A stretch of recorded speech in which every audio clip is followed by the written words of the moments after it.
Knowledge and competence. Competence, skills, knowledge and development is the ninth area that determines whether we're able to and want to participate in working life, and is part of the determinant sphere of self-fulfillment through meaningful tasks that matter to a sustainable working life for all ages.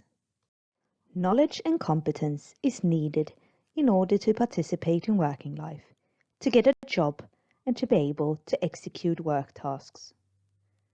Knowledge means learned theoretical skills to understand, reproduce, and apply information and ideas. For example, it may regard facts, rules, correlations, causality, explanatory models, concept definitions, course of action, innovations, etc. Knowledge is often socially, historically, and culturally constructed and a power factor. Someone decides what is knowledge and what is fake news, how knowledge should be produced, and who has the right to take part of it. How and who manages earlier knowledge, and if it's okay to create new knowledge relating to earlier knowledge and experiences. Development and inventions rely on the permission to revise earlier knowledge.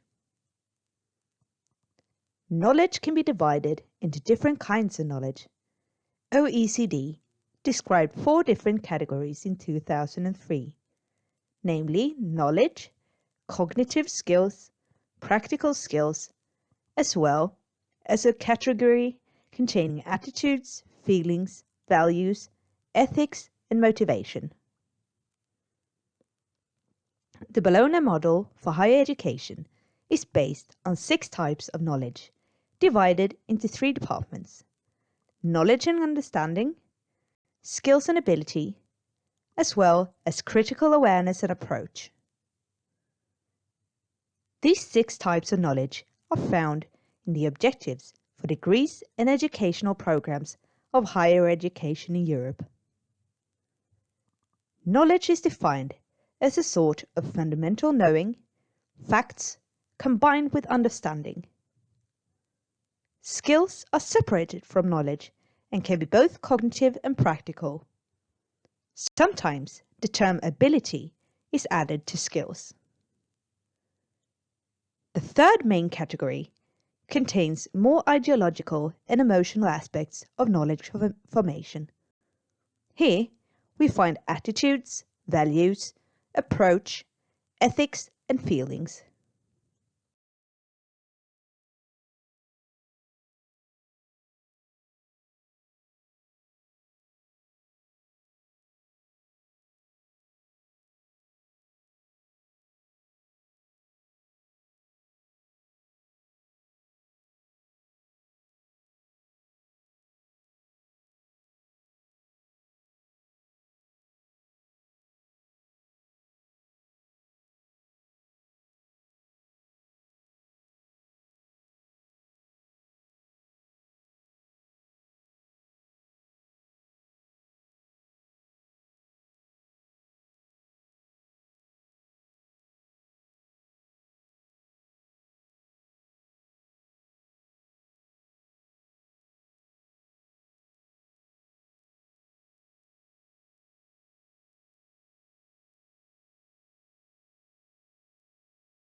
Competence is a combination of qualities, factual knowledge, silent knowledge, and experiences. The competences, combined with your driving force, says something about how well you fit for different occupations, roles, and work tasks. Your competence is a combination of your qualities, factual knowledge, silent knowledge, and your experiences. The competences, combined with your driving force, also says something about how well you'd fit for different occupations, roles, and work tasks. Cognition and cognitive abilities are fundamental to our knowledge and competence. Cognition is a psychological term and can be explained in short as a collective term for the processes of the brain that are more or less voluntary and that regard thoughts, attention, information processing, memory, learning, knowledge, consciousness, languages, decision making, problem solving, talent, and skills. During the entire adult life, the nerve cells of the brain lapse and die. However, this process is not as prominent in all parts of the brain. At the same time, the individual nerve cell has large contact area to other cells, which is crucial for communication in the brain and the nervous system. Therefore, when the nerve cells die and disappear, the contact area decreases. The decreased contact area, or synapses, in other words, signals between the different nerve cells, can be the reason that perception and reaction time deteriorates with increased age. With increasing age, the time it takes to react is longer, since it takes more time to activate the cognitive processes needed for perception. Many cognitive tasks and performances also include measurement of the production and performance, which is subsequently value-based on how rapidly a task is executed. Furthermore, this is valid for different tests of language skills, logical skills, spatial skills, decision-making, and some memory functions. Memory deteriorates with age, since some cognitive processes for general information processing become slower with age. However, it's first and foremost different kinds of illness and lifestyle during the years of life that correspond to the individual's physiological changes in memory with increasing age. The time to react appears to increase with age. However, the working memory, the temporary short-term memory used, for example, to remember phone numbers, doesn't, according to some researchers, deteriorate with age. Other researchers state that the short-term memory does deteriorate with increasing age.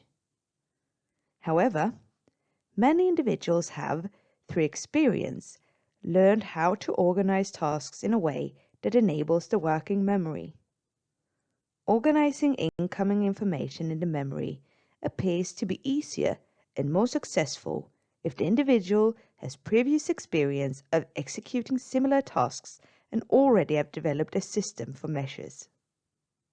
Nevertheless, if information is presented in a different way than the older individual is used to, it will take longer time for the older person than the younger person to structure and learn the task.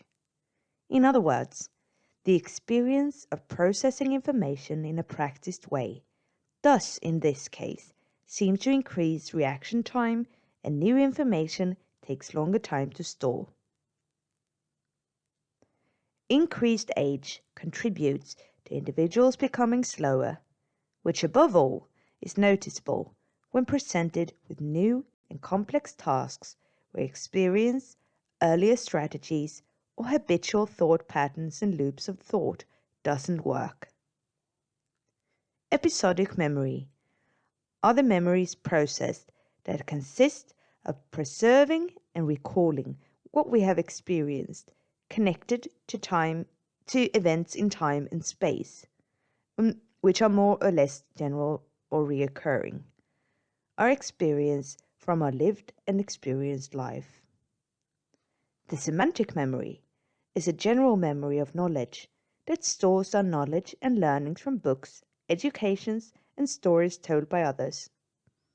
The semantic memory is a kind of knowledge or factual memory used to remember, for example, German verbs or the capital of Denmark.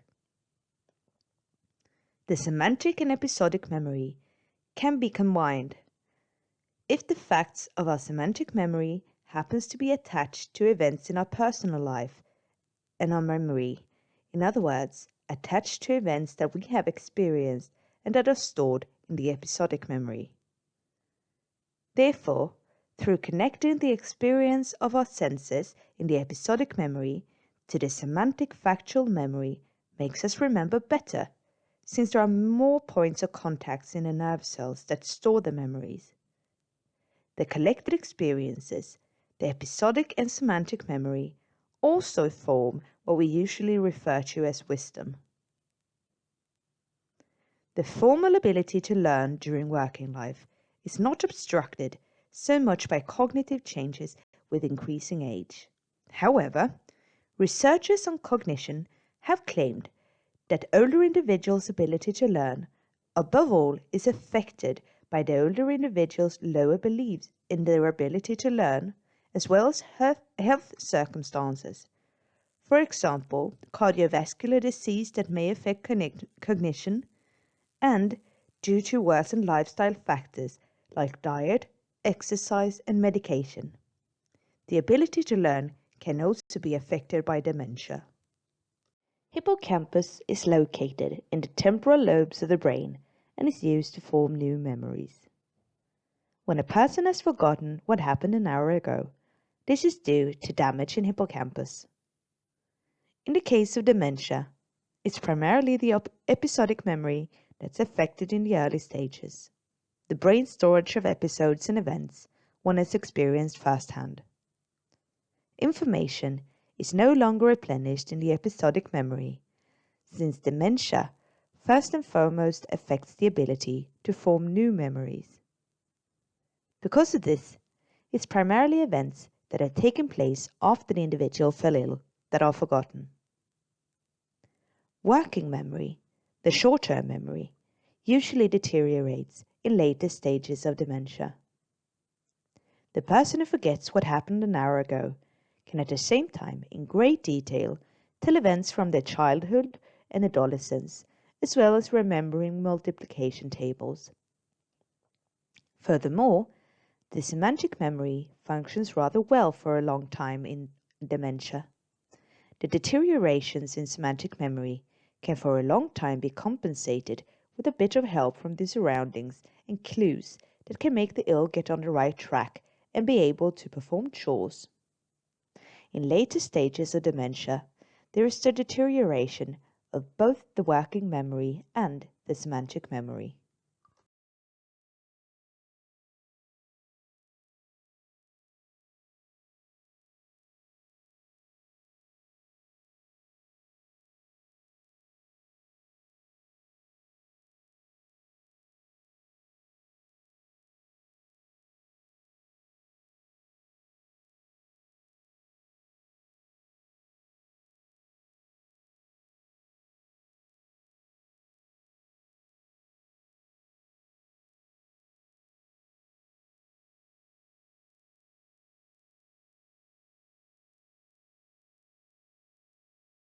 Resilience is the capacity of a system to cope with change and to keep developing, no matter if it's a human, an organization or enterprise, a forest, a city, or the economics of a society that need to cope with changes and keep developing based on the new circumstances. The term is derived from natural sciences in changes of ecosystems. If it takes time for a system to be affected and lose its equilibrium, or if it has a buffer for influence and change, it can be said to have good resilience. Diversity is useful for good resilience. since a diverse system usually has a spread of risks and a larger possibility of not being as affected in times of reorganization, and even having easier to reorganize under changed circumstances. Therefore, resilience is both about resistance and adaptability, as well as the ability to turn shocks and disturbances into possibilities of renewal and innovative thinking. For the individual, this is applicable, for example, when suffering disease, injury, unemployment, when leaving working life for retirement, in organizational changes and reorganizations, in economic crisis, in climate changes, etc. For individuals, resilience is a common topic in developmental psychology, especially for studies of the development of children raised in destructive environments. In the current demographic development, with larger amounts of older people in society and in workplaces, a topic of discussion is the societal resilience, organizational resilience, as well as individual resilience. In other words, countries' and societies' ability to readjust to a larger amount of people living until an older age, and organizations' and enterprises' ability to readjust to risk of shortages of qualified labor and a larger amount of older employees, as well as the individual's ability to adjust to probably having to work until an older age.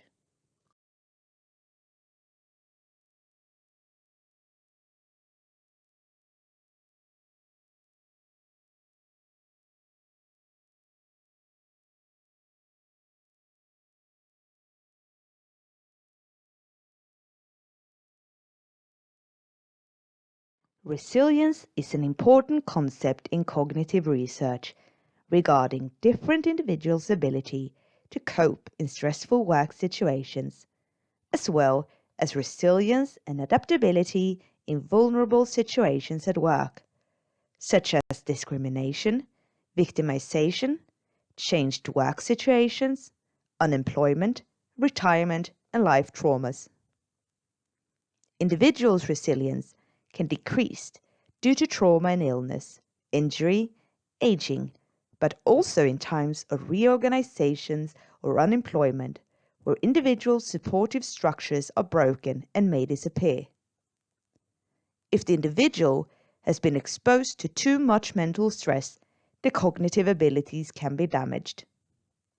In the worst case scenario, this can cause individuals to lose too much functional ability in relation to coping with work tasks, so that they never will recover enough to be able to function in the workplace again.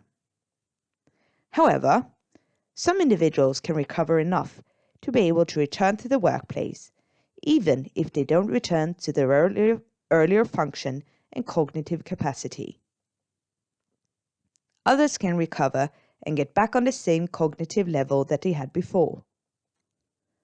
Furthermore, there are situations where the individuals are strengthened by their experience of stress, trauma, injury, and illness, so that they not only get back to their earlier function, but also are strengthened and their experience increase their ability, knowledge, and capacity.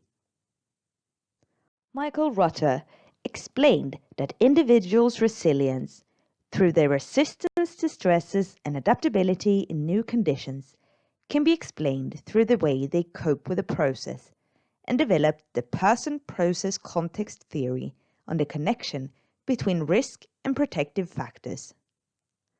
Rutter defined important predictors for high resilience in 1987. These are 1. The experience of the stressor. What trigger activates the resilience process and creates a disturbance in the homeostasis of the individual, family, group, or society.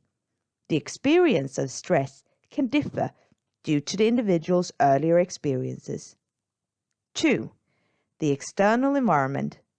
This includes the balance between risks and protective factors in the individual's environment, for example, in their workplace or in their personal life. 3. the interaction processes between the individual and the environment. This is the process between the individual and their environment. The individual tries, actively or passively, to understand and master challenging environments to create a more protective situation. 4. Internal qualities. These are the spiritual, cognitive, behavioral, physical, and emotional strengths needed to succeed in different tasks, cultures, and environments. 5. Adaptability and elasticity.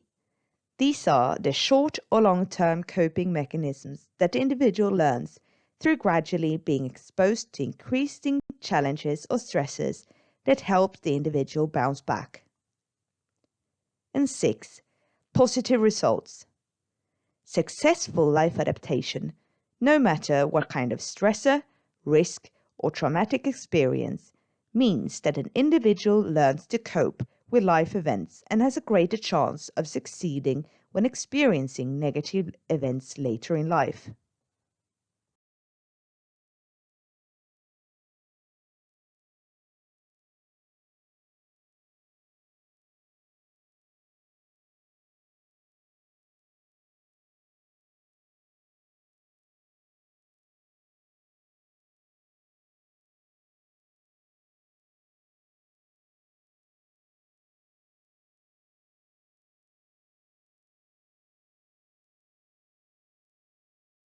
Our cognitive abilities are affected by working life and our work situation.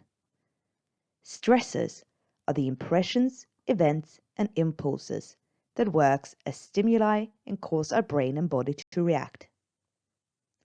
Coping with stimuli from different stresses include chains of events in the central nervous system, which mediates a series of nervous feedback loops to the hippocampus and the frontal cerebral cortex, as well as synchronizing cooperating somatic, cognitive, and endocrine adaptive reactions in the body.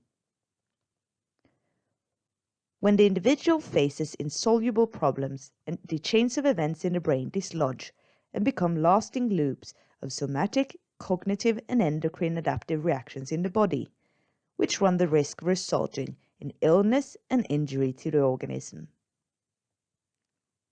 In an existence lacking meaningfulness, manageability, and comprehensibility of the own significance in relation to the surroundings, there's a risk of ill health. Coping strategies are the strategies we use to handle different stresses. Through trying to treat the different stresses as manageable, comprehensible, and meaningful, they can be assessed by the brain as less threatening and as normal phenomena and stimuli. In this way, the brain's neat chains of systems of complex, self-regulatory processes that the individual cannot consciously control are not disturbed. Furthermore, there's a connection between the central nervous system and the immune system. It's easier for people with a high sense of context to mobilize physical, mental, material, social, and cognitive resources to handle stresses in the situation and turn them into something intelligible, manageable, and meaningful. Behavioral inventions that contribute to a sense of inner control, increased sense of security, relaxation, happiness, and other positive feelings can therefore also increase the immune system and prevent illness and injuries. Individuals with high inner control, sense of comprehensibility, manageability, meaningfulness, and sense of context in the situation often find it easier to use a problem-focused coping style. They will automatically establish structure and seek appropriate resources from the 9 determinant areas for a sustainable working life based on the Swage model. At the same time, those who don't have the same reference system run the risk of using an emotional coping strategy to a greater extent, thereby forgetting or having difficulties in seeking appropriate resources. In order to compensate, these individuals need more and clear affirmation and approval for what they perform in their work. Through support, these individuals can develop and build their inner reference system on how to act and move on from crisis and stressful situations, through developing and adopt a more problem-focused coping style. Through support from the 9 determinant areas for a sustainable working life for all ages, the individual, the employer, and the manager can deduce which resources are needed in order to cope with the situation.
More than half of people participating in working life are estimated to have temporary or permanent cognitive problems caused by impaired health.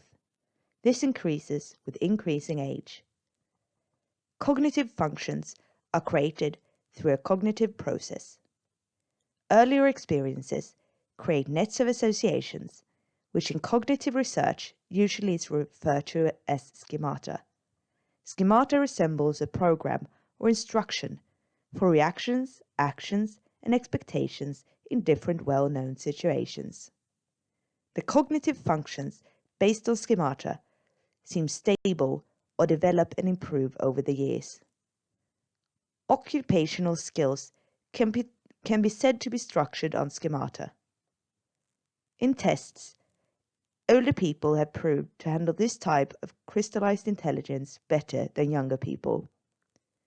The difference between different individuals' deterioration of the ability for this kind of intelligence with increasing age owes its explanation to that most likely different individuals have trained these abilities in varying amounts, thereby developing different kinds and dimensions of schemata.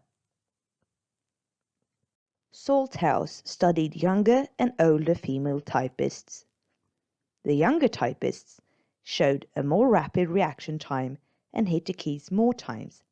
However, the older typists were finished just as quickly with the text, which most likely was due to the older typists having a more strategic reading of the text. They had created their own systems when reading a longer text and therefore had longer time for every hit of the keys. This shows how older people can have better conditions than younger to work in situations in working life that they have experience of. However, problems can arise when older people are put in completely new context that requires new learning. In these situations, it appears to be significant in the learning situation that the older employee is given longer time as well as larger opportunities to influence the arrangement. It's especially important with prolonged time for learning if the older person has not been able to extend and modify their schemata through advancing in their own or closely related area of occupation for a longer time.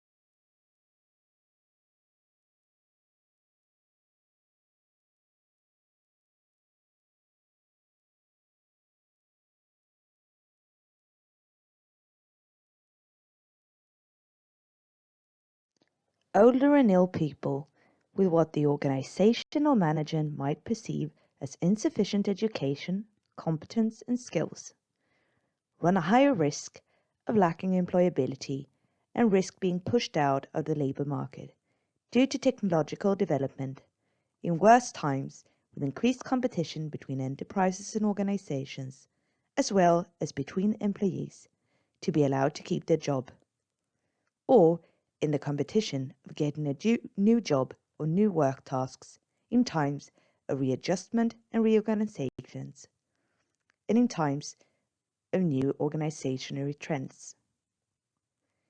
People who have experienced being pushed out of working life due to unemployment or to retire against their will display a lower mental well-being and run a higher risk of being affected by mental illness and disease.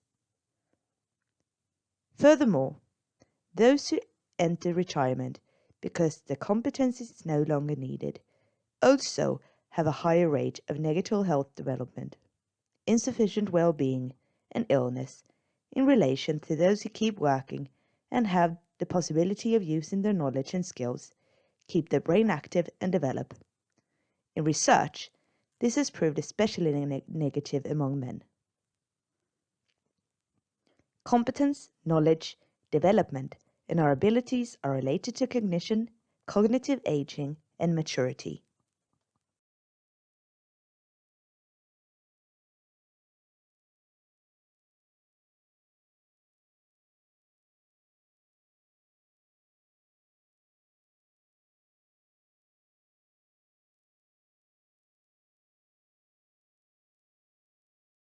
The brain changes with cognitive aging.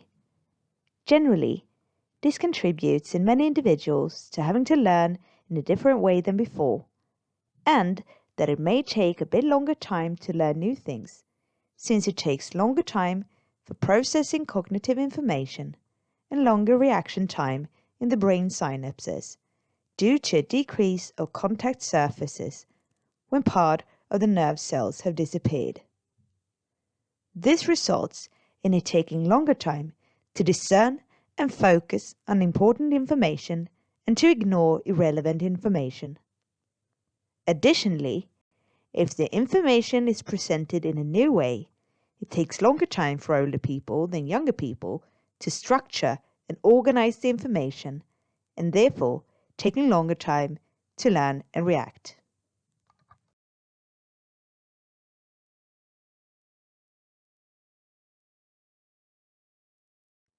Working life affects our health, and retirement gives the possibility of more time for recuperation, perhaps particularly for physical ailments. At the same time, it's important to reflect on that studies have indicated that working conditions with complex cognitive challenges, both socially and through work tasks, are positive to the cognitive functions later in life. Furthermore, some studies indicate that when we exit working life, there's a risk of this contributing to a cognitive retirement. Therefore, working life has a positive effect on our cognitive functions and our cognitive health.